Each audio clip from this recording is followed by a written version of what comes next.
السلام علیکم ورحمۃ اللہ وبرکاتہ۔ بسم اللہ الرحمن الرحیم۔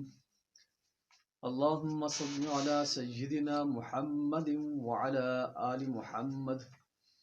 لاکھوں کروڑوں درود حضرت محمد صلی اللہ علیہ وآلہ وسلم کی ذات اقدس پر اور آپ کی آل پر۔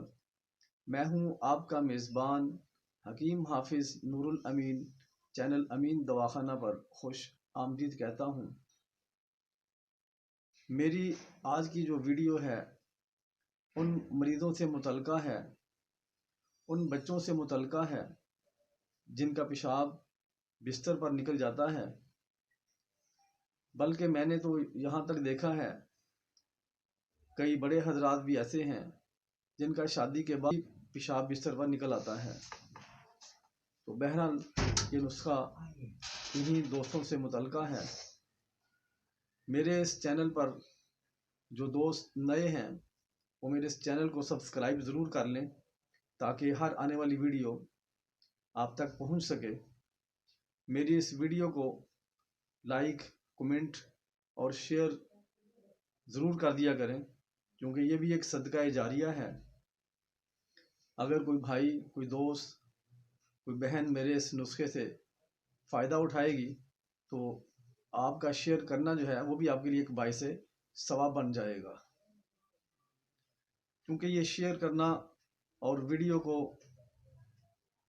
لائک کرنا، چینل کو سبسکرائب کرنا آپ کی طرف سے ہمارے لیے ایک حوصلہ ہوتا ہے، ہمارے لیے ایک انعام ہوتا ہے۔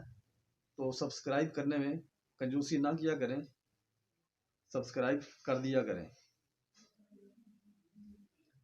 تو یہ نسخہ نوٹ فرما لیں: سعد کوفی، حلیلہ سیاہ، کندر، جفت بلوت،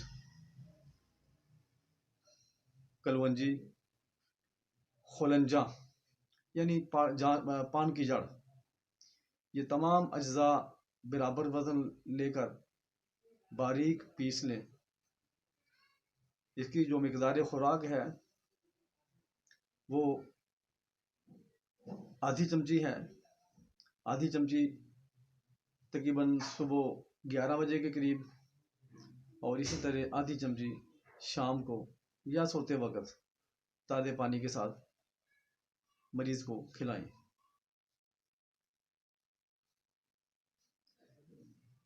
اس مرض میں پیشاب کے قطرے بھی آتے ہیں اور پیشاب بار بار بھی آتا ہے۔ گردے اور مثانہ کی کمزوری کی وجہ سے سردیوں میں عموماً پیشاب بستر پر نکل جاتا ہے۔ تو ان تمام امور کے لیے بہت ہی مفید دوا ہے۔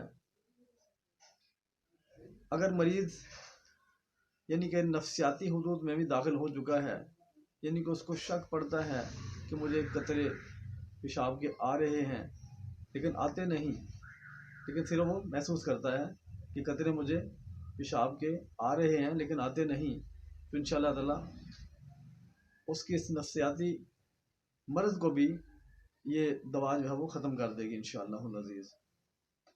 1 مہینہ اس دوا کا استعمال کریں، انشاءاللہ تعالی اللہ جل شانہ صحت یابی سے نواز دیں گے۔ السلام علیکم ورحمۃ اللہ وبرکاتہ۔